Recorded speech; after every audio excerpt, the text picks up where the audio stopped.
Coming up on Mountaineer Playbook, I'll tell you about the coach that single-handedly built up a program from scratch here in Morgantown. I'm Aaron Parker, and I'll have her story next. I'm Kira Nazzati, and stay tuned to find out where I landed.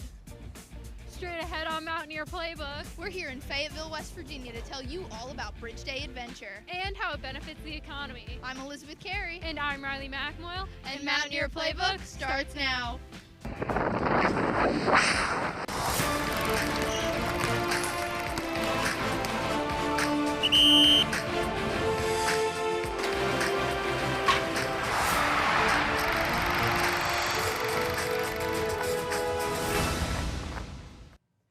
Bridge Day is back, and it's even more exhilarating and heart-racing than years before.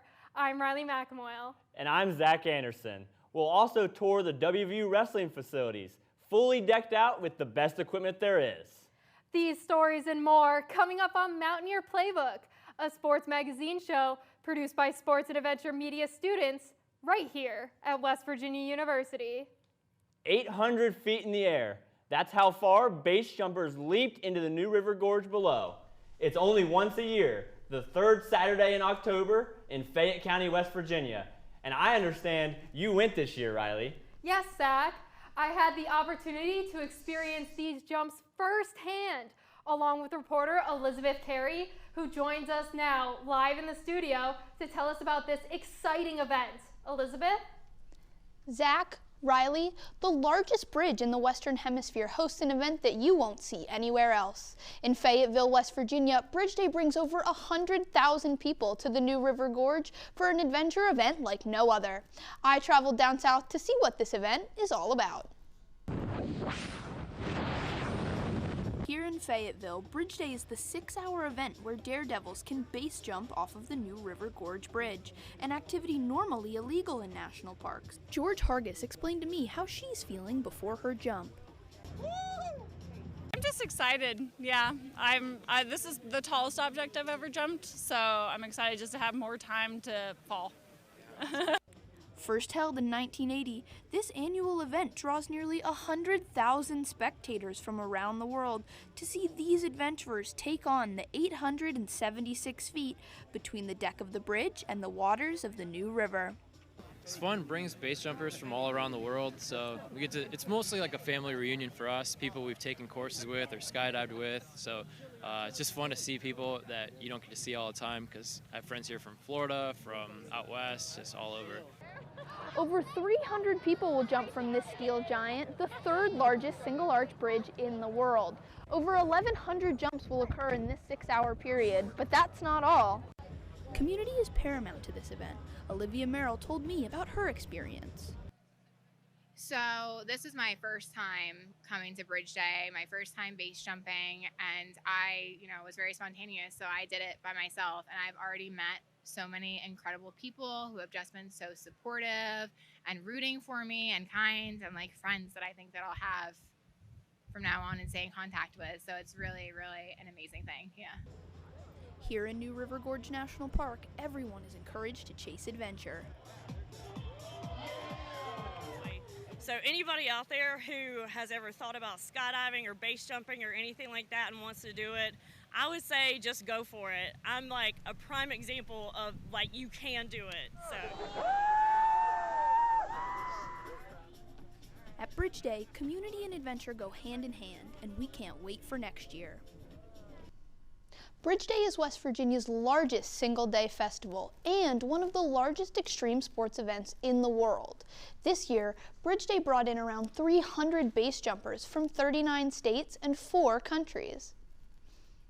Thanks, Elizabeth.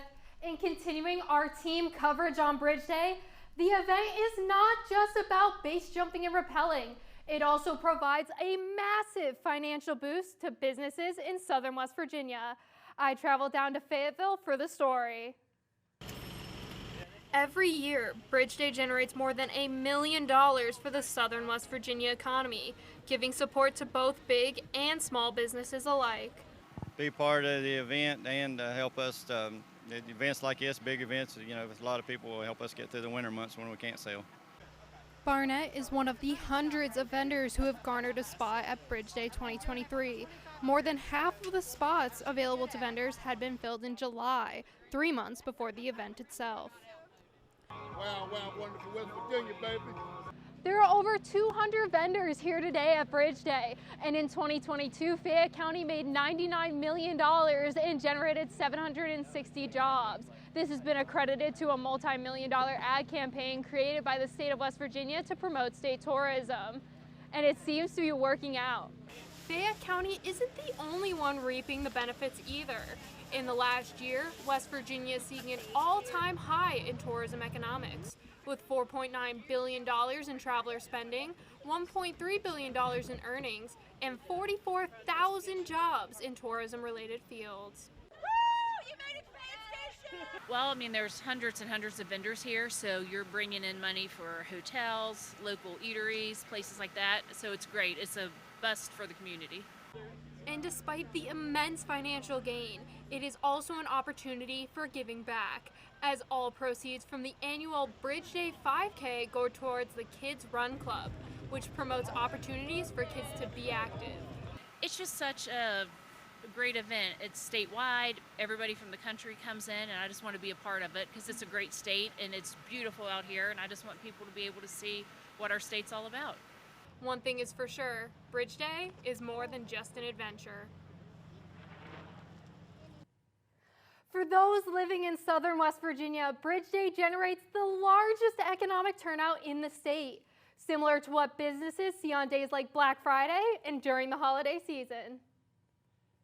Big money sports like football and men's basketball have a large budget, and now WVU Wrestling benefits from their own state-of-the-art performance center, completed in 2022.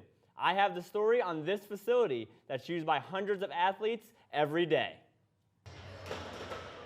Just 1 year ago, WVU Athletics completed the dazzling Athletics Performance Center, and West Virginia Wrestling has been one of over a dozen varsity sports at the university to benefit.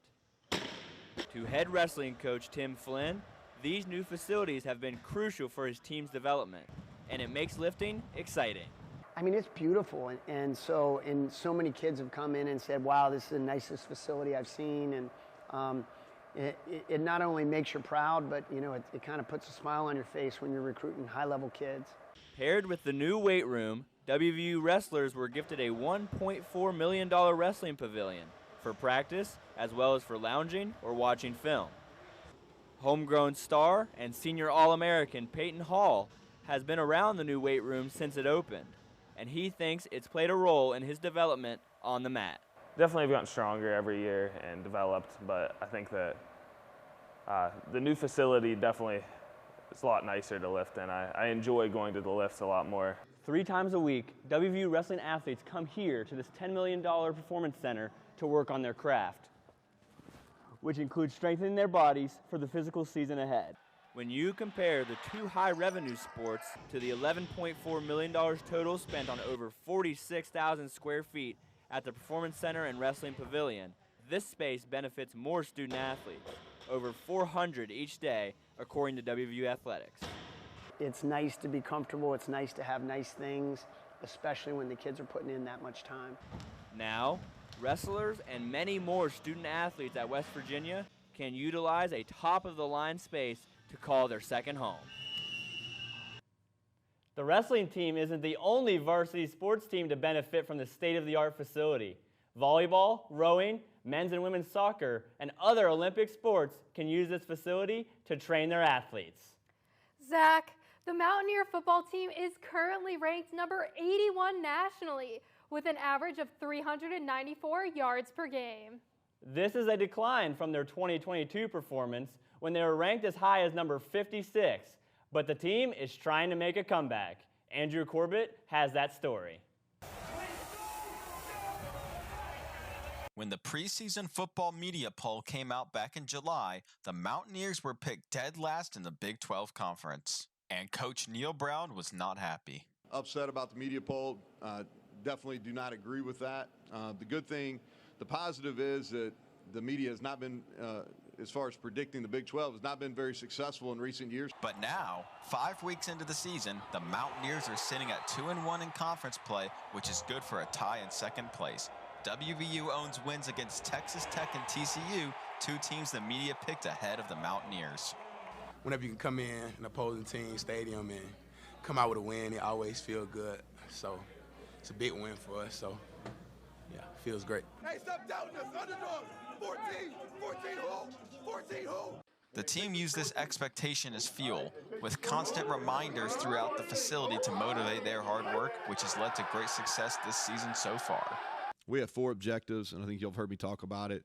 Discipline, strain, tough, and smart. That's how we want to be described.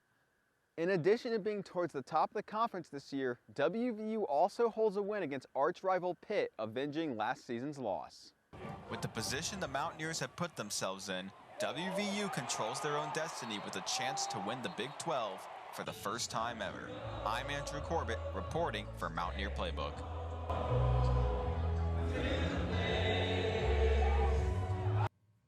Riley, you know who is on a winning streak? Coach Nikki Izzo Brown.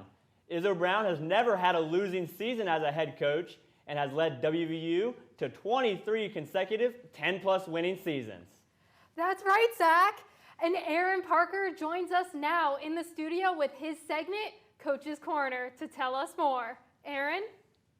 Riley, Zach, they're calling her a collegiate soccer legend. We're talking about Nikki Izzo Brown. As the head coach of the West Virginia women's soccer program for 28 years, Izzo Brown has led her team to 8 conference titles and has produced a whopping 34 professional athletes. And recently, Izzo Brown earned a special milestone. In 1996, the West Virginia women's soccer team began their first season in program history, and leading the charge since day one has been head coach Nikki Izzo Brown. Izzo Brown took the job after 1 season as the head coach of West Virginia Wesleyan and has not looked back since the inception of the Mountaineer program. I wanted it like a big family, so that was the first thing, was if I could get people to buy in that this was going to be bigger than anything they've ever been part of as a team, that was going to be important. Izzo Brown has established the women's soccer team as a premier program for WVU, as the Mountaineers have reached the NCAA tournament in 22 of the last 23 seasons. Izzo Brown has also led WVU to dominance in conference play, as the Mountaineers have won 5 regular season and 8 tournament championships between the Big East and Big 12 conferences. In perhaps the greatest season in program history, Izzo Brown led the Mountaineers to an appearance in the national championship game in the winter of 2016. And the West Virginia Mountaineers are going to the national championship. Sammy Brown, Izzo Brown's oldest daughter and current starting midfielder for the Auburn Tigers, spoke on how special her mom's run at WVU has been. It's really cool to look back and realize what she really did there. And it just shows that, you know, if you believe in something, then you can do it. Coming into the 2023 season, Izzo Brown needed just 4 more wins to reach 400 for her career, and her Mountaineers got that done on October 5th at home against Oklahoma. What was so special was I got to share it with this team, but also reflect with all the players and staff that helped me get to the number. As the regular season quickly winds down, Izzo Brown and company will gear up for yet another Big 12 tournament run. Izzo Brown will look to expand on her 5 Big 12 tournament championships, which leads all active coaches in the conference and is tied for first in Big 12 women's soccer history. Riley, Zach, back to you. Coach Nikki Izzo Brown sure has taken the women's soccer program to new heights, Zach. Yes, she has, Riley. Speaking of heights, 18 balloons soared over Morgantown recently for the annual Hot Air Balloon Festival. Kira Nadzadi joins us now from Studio B at the Media Innovation Center to explain in her segment, Finding Adventure. Kira? Thanks, Zach. Riley, every year balloon pilots travel from all over the country to Morgantown to fly among the hills. And even though these balloons seem weightless as they soar in the sky, they're actually very heavy. Hot air balloons can weigh as much as 700 pounds. I went to this event to get a closer look. Hosted by University Toyota, Balloons Over Morgantown is an annual event where balloons come together to showcase their navigational skills and promote their affiliated companies. We had really good weather that day, I noticed, and it just kind of added more to the sky. Everyone was up early in the morning, so I bet they weren't happy with that. But just seeing that cute little balloon up in the sky, it was just so cute. The event was originally known as the Mountaineer Balloon Festival, but was later on adapted due to the change in launch site locations. Today, the balloons used the Morgantown Municipal Airport for the event, soaring to between 1,000 and 3,000 feet in the air. The pilots use the runway to help with their launch site, but once they leave, designated drivers follow them en route on the ground to help them later on with landing. Since hot air balloons go wherever the wind takes them, balloons are unable to return to the same location they launched from. Instead, the pilots attempt to find open land, football fields, or empty parking lots to land in. Michael Miller, pilot of the Just a Dream, has been attending the event for the past 4 years. Every flight is totally different, and I love seeing all the, like today we flew over a school and a bunch of kids were out yelling and hollering and screaming and waving, so we came down lower to say hi to them, and I just love seeing all the smiling faces when the balloons are in the air. There are around 3,000 balloons registered in the United States that actively fly. Balloons and pilots can be registered through the Federal Aviation Administration. Many people ask, how much do hot air balloons cost? Well, the price of one balloon may surprise you. Balloon prices are similar to cars. A hot air balloon costs between $18,000 and $50,000. Riley, Zach, back to you at the Waterfront Studio. I'm not sure what's more heart racing, Riley. Bridge jumping or being that high up in a hot air balloon? Well, coming up after the break, Patrick McCabe will have our Playbook Player of the Week. And have you ever been axe throwing? It's considered one of the world's oldest sports. Stay tuned, that story straight ahead. After the break on Mountaineer Playbook, I'm Matt Palmentary, and I will show you how to hit the bullseye.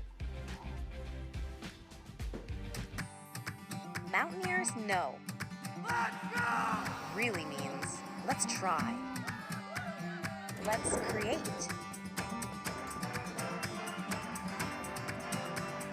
Let's explore.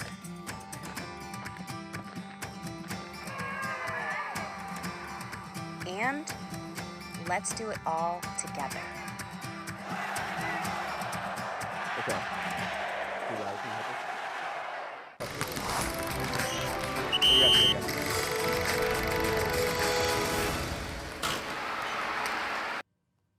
WVU women's soccer has a leader stepping up this season.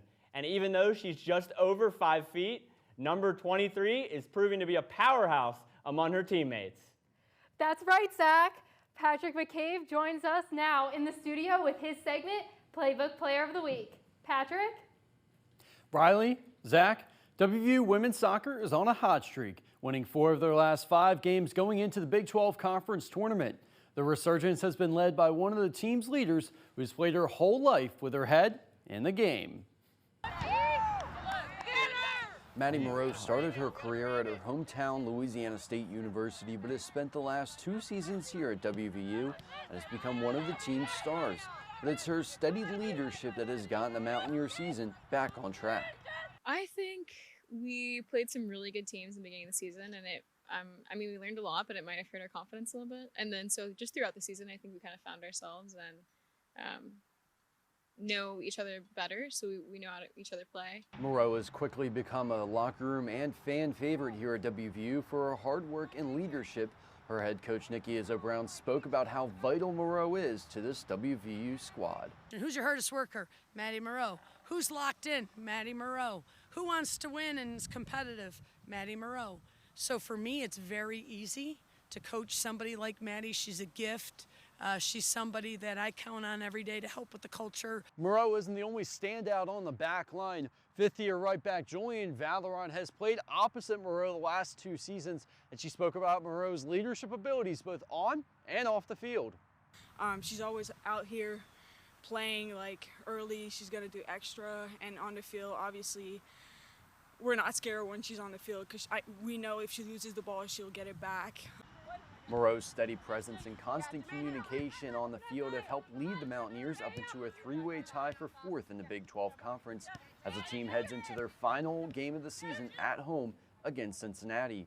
But you can guarantee nobody on that field will be able to outwork or outrun the Louisiana Comet, Maddie Moreau. The Mountaineers are officially slotted in as the 5th seed in the Big 12 Conference Tournament after their 1-1 draw against Cincinnati on October 23rd. The team will play number 4 seed Texas in the first quarterfinal matchup on October 30th. Zach, Riley, back to you. Thanks, Patrick. Riley, did you know how diverse our men's soccer team is? Absolutely, Zach. And many of these players have been key pieces to the Mountaineers' success this season. At one point during the WVU men's soccer season, 10 out of the starting 11 players were born outside of the United States. The Mountaineers are ranked within the top 10 in the nation and were ranked number 2 in the United Soccer Coaches Poll, which was the highest they have ever been placed in program history. Carlos Hernando from Madrid is just one of those players who have stepped up this year. We wish the entire team the best of luck in their season. Did you know that the WVU club hockey team has been around since 1968? Ryan Darty explains how a club sport is different from other teams at the university. The WVU club hockey program is part of the American Collegiate Hockey Association, which has no affiliation to the NCAA. The team receives no direct funding from the university and is mostly funded by player fees. However, even though players have to pay to play, General Manager Todd Gukin says there's still a high demand to join the program. We've got a D1, D2, D3, we've got a women's team, and we could have thrown another team on the ice if we had more ice here. We ran out of ice. Like the other WVU teams, the hockey program recruits players from all over. The D1 team's leading scorer, Leo Haban, is from Slovakia. Forward Dawson Taylor is another player from out of state, and he explained what drew him to West Virginia. You know, culture in the room is always good. It's a great group of guys. When I first came here, I met a couple of the boys, and, you know, they kind of just, I fell in love with them too. They're a great group of guys, fun guys to hang around with, and always working hard on the ice. And that's the only thing you can ask for in a team right there. The D1 team had a head coaching change this season as Tyler Kutek was promoted from the D2 team after winning Coach of the Year and leading the team to a conference title. However, his first season leading the D1 team will be no easy task. WVU will play one of the toughest schedules in the ACHA this season, with games against Ohio, Liberty, Pitt, and Stony Brook. All 4 of those teams are ranked in the top 20 last season. Home games are played at the Morgantown Ice Arena, and they're broadcasted on the Mountaineer Hockey Network on YouTube. Your next chance to catch the Mountaineers on the ice will be on November 10th, when the D2 team faces off against East Carolina. In our very own backyard, Mountaineers have a unique opportunity to find their inner lumberjack. That's right, Riley. Mountaineers can also relieve stress in a rage room session at Mountain Man Axe Throwing. Matt Palminteri has more on the story. Since 2008, rage rooms have been a phenomenon around the world with a growing industry revenue of about $215 million a year. Here at Mountain Man Axe Throwing Center in Star City, people can do an hour in the smash room, throw axes for fun, or even get coached to compete at the highest level. Yeah, I think this is something that I could see myself doing and progressing my skills and getting better and better, maybe joining a league or, joining the community down here. Mountain Man offers 3 different axe throwing leagues, and with only a few weeks until the U.S. Pro Tournament, someone from Morgantown just might qualify. So we have basic people coming off the street that, just have fun. But then we have a group of us that travel around the United States competitively to throw. We have people ranked in the top 5 in the world typically all the time. You may think that axe throwing is just for men, but get this, it's not. 45% of all axe throwers are women. Mountain Man Axe Throwing is the perfect place to sharpen your skills. And that's because axe throwing isn't about strength, it's about technique and form. Reporting for Mountaineer Playbook, I'm Matt Palminteri. That looked like a lot of fun, Zach. Well, that's it for this week's edition of Mountaineer Playbook, our sports magazine show where we dive into inspiring stories of coaches, players, and passionate fans who make the sports world truly remarkable. I'm Riley McAmoyle. And I'm Zach Anderson. Please like and follow our page on Facebook at Mountaineer Playbook. Don't miss the chance to celebrate the heart and soul of the game with us next time on Mountaineer Playbook.